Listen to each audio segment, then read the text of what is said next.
it's time for the newspapers now. We've got Stephanie Tetchy with us. Lovely to see you. Nice to see you. And Susan Holder. Lovely to see you too. Hello, hello. Looking very Christmassy. You're wearing tartan. Yes, I know. Everyone said that this morning. Although you did accuse me of being a Bay City roller, so I did, yeah. So yes, either way. Two things, well, whatever. Shall we get on with the newspapers because there's lots to talk about today? Yeah, Suze, let's kick off start this with. story. It's an amazing story, isn't it? This Hamza Yousaf in a row over £250,000 Gaza cash donation. What's going on? Yes, so apparently he action for this to be sent at the point where his mother and father-in-law were trapped in Gaza, and then within days of this happening, his £250,000 donation being given to UNICEF and the United Nations agency, which provides humanitarian aid to children in Gaza. They were given safe passage out. Now, they're obviously saying there is no connection between the two, but they are accusing him of a conflict of interest.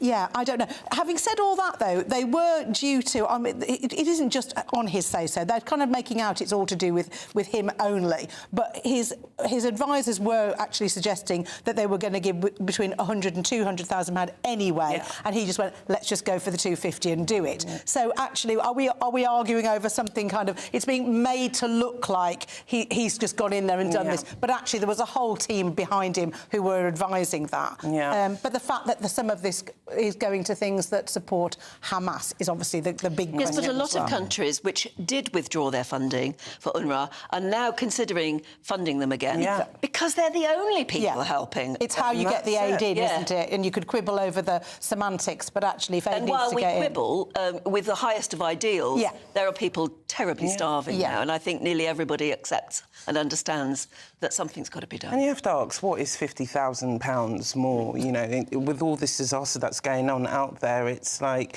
he was given a recommendation of 100,000 to 200,000, so it's not like he's gone £1 million more, you know. He's got bigger fish to fry, so... Yeah. But there are two clear points there. Yeah. The first one being that the Israeli Defence Forces said that this lot, you know, have been directly employing people who were involved in the October the 7th pogrom. So there's a clear political link. And then I wonder if there's also an issue about the fact today we're seeing a huge rally in Glasgow supporting the pro-Palestine side. And if the First Minister is sending £250,000 to them, what does that say to the public? Because we know we're already facing a massive policing issue. If the First Minister is on the side of the protesters, what do the coppers do? Well, I guess he would like to think that he's not actually funding Hamas. He's probably done it as a goodwill gesture. He's thinking about the people in Gaza right now who have no place to live, no food, no water. So I don't think he sees it as he is funding terrorism. And with these things as well, it's hard to trace where this money is actually landing. So you just have to believe that it is going to a goodwill Well, we've cause. already said that we're going to support the US in their mission to create this offshore sort of aid place, like a pontoon or something, isn't it? And maybe that will be the answer. Who knows? Who knows how long this awfulness is going to go on for. Stephanie, you've been looking at The Times, which covers these two amazing mums of Barney and Grace. They were the two students who were murdered in Nottingham. Yeah, that horrendous Nottingham attack. And these two mothers have given out their first interview and they just said that they've lost total faith in the justice system because the man who killed them, Valdo Calhoun, he didn't actually have to face a murder trial due to him pleading that he had severe mental health and that he had paranoid schizophrenia. And where they're saying, actually, the evidence showed that he did have moments of lucidity to plan this attack. He was off his medication, but then also they're questioning the police and their investigation in this. You know, they had a WhatsApp group where they were sharing these awful remarks about their children's stab wounds. And you just think, you know, number one, no parent should ever have to lose their child in this way, but if it does happen, you want to think that the police are on your side and would show you some respect. And then it questions about these kind of cases, because you see it time and time again when these attacks happen, and then the person, the criminal, will then plead mental health and they won't have to stand trial. And, you know, it's a really black and white area, but I do think it needs to be looked at. Well, the thing about this case, I mean, I'm from Nottingham. The third killing happened on the road behind where I grew up. Right. Like, it's really moved the city. You were there that day, weren't you? Well, Did you go up there that day? A friend of mine took the footage of Kalakana being arrested, right. and we showed it on GBNEWS. I got very emotional. We had the best coverage of that, did, yeah. thanks to your hard work. Thank you. And Barnaby's mother in particular has been extraordinary throughout this.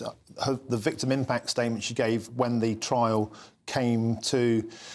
True justice was not served today. We've been let down by multiple agencies. We were presented with the fait accompli to accept manslaughter. We trusted in our system, foolishly as it turns out. It was premeditated. He knew it was wrong, but he did it anyway. This has been a trial by doctors, an incredibly moving situation, and now they're saying they have no faith in the system. Suze, they have every right to have no faith. Of course they do. I mean, yeah, there was CCTV footage of him hanging around for a very long time. It wasn't sort of done on an absolute impulse, was it? There was a lot of kind of stalking going on. But it's the WhatsApp group messages for me. What is going on where police officers are taking photographs of crime scenes, are sending messages? Now, I've worked in newsrooms for a very long time, and there is a black humour that you can kind of adopt in a newsroom situation where people kind of, you know, can make jokes about things sometimes just to get kind of... Because you do have a lot of material coming through, and there is that kind of culture. But there are moments where something like... I mean, I'm just thinking back off the top of my head to something like the James Bulger case. Your newsroom goes silent. Yes. Everybody is choked up. You know, when you get to a point where people are desensitised so much, which is what we seem to be seeing with the police force, I can't understand where that's coming from, why those people are not suitable to be police officers. And if a family have come across something like that, how you would cope with that. And of course you're not going to have faith in those people or in the system when that's going on. It's an absolute disgrace, and we need to be able to stamp that out, and we need to retrain and make... I mean, I can't understand that you actually have to explain to somebody that that's not suitable. It's just ridiculous. Now, there's extraordinary detail in this case. You know, because he's in a hospital and not in prison, he can claim benefits. He claims benefits while he's in Nick. He gets paid pocket money by taxpayers, and it would already cost a huge amount of money to keep him in there. And these two mothers also say that the CPS they weren't honest with them. They let them think naturally and assume, I suppose, that he would be charged with murder. Too difficult a conversation to have. He was not charged with murder. What I find extraordinary is the other people who he tried to kill you know, by ramming them, but he didn't kill them. He was charged with attempted murder for them, but the people he actually did murder, he was...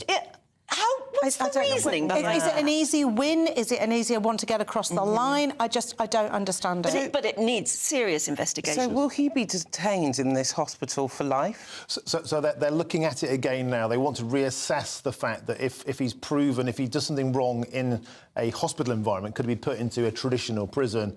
But the fact of the matter is, the cat's out of the bag now.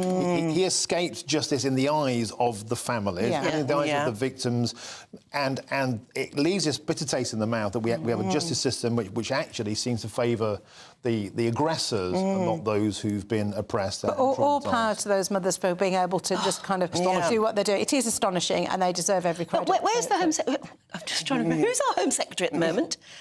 Is it Well, it's Cleverly. Cleverly, Right. Where is he in this, then? Why isn't he storming in and saying, something's got to be done now? Maybe, you know... nullify the trial, have another trial, make it a murder trial. Do something decisive instead of dithering on the sidelines. Because they don't want to be seen that the politicians have primacy of law. That's why... But that's why the Home Secretary is there, and occasionally in the past, Home Secretaries have intervened. You need a steer, don't you? You need a steer when things are so... obviously, everyone's scared of saying the wrong thing all the time, and somebody needs to take a stand. Also, it makes a mockery of people who do have mental health. Yes, this is why it's such a sensitive topic, because there are people who've got paranoid schizophrenia who haven't killed anyone. So if someone like him says he's got it, how far can you really push the boat? And there's clear evidence he travelled to London the day before and he went to a known gangster's house at a drug party. So here's a guy that seems to have premeditated. Clearly, that's what the parents believe. He was out there taking drugs at parties, and yet it wasn't premeditated. So many questions, but you've got to salute the families for fighting on and on and on. Suze, another story that's a huge dividing point, and that is people taking elective operations in private hospitals, particularly since lockdowns. What's the story? Yeah, so apparently it's increased quite a lot. So in 2023, 10% of elective procedures, such as hip replacements, were going out to private operators. And it's kind of shot up to almost 50% since before COVID, according to the Independent Healthcare Providers Network. Sorry, just to make this clear, the NHS is paying yes, for private operations. That is what's happening. In private hospitals. That is what's and that's happening. now gone up to something like 50%. Yeah, so there's reams of statistics, but it has increased. And then there's other things like in Birmingham and also Surrey, there's actually partnerships where they're building new facilities now that are kind of bridging so that you can use both facilities. I'm kind of conflicted on this in a way, because obviously we don't want anything costing more money than it needs to in the NHS currently, because that's not a good thing. All money needs to be kind of spent very, very wisely. But I do think this is the future of how we blend the NHS and also those private setups and take the burden off. The one thing to kind of note, though, is the note of caution. Safety risks, according to the Director of Health and Public Interest think tank, has brought this up. But I think it is a fair point that if you do have any kind of elective surgery, and anything goes wrong, where are they going to send you? The NHS. Because that's where, I mean, I remember asking when I was pregnant, going, should I go private to have my baby? I asked that question. I didn't. I had it in the NHS hospital. And they went, well, you can if you want, but if anything goes wrong, you need an incubator, or anything goes wrong with you, you're only going to end up in the NHS anyway. And I was like, oh, yeah, of course I am. So, and it was just a thought. Thank God for that. Yeah, thank God for that. Yeah, exactly. So if you go, I had somebody, a friend of mine had an operation, and they unfortunately perforated her bowel during the procedure. And where did she end up? In the NHS, because that's where all the emergency care is.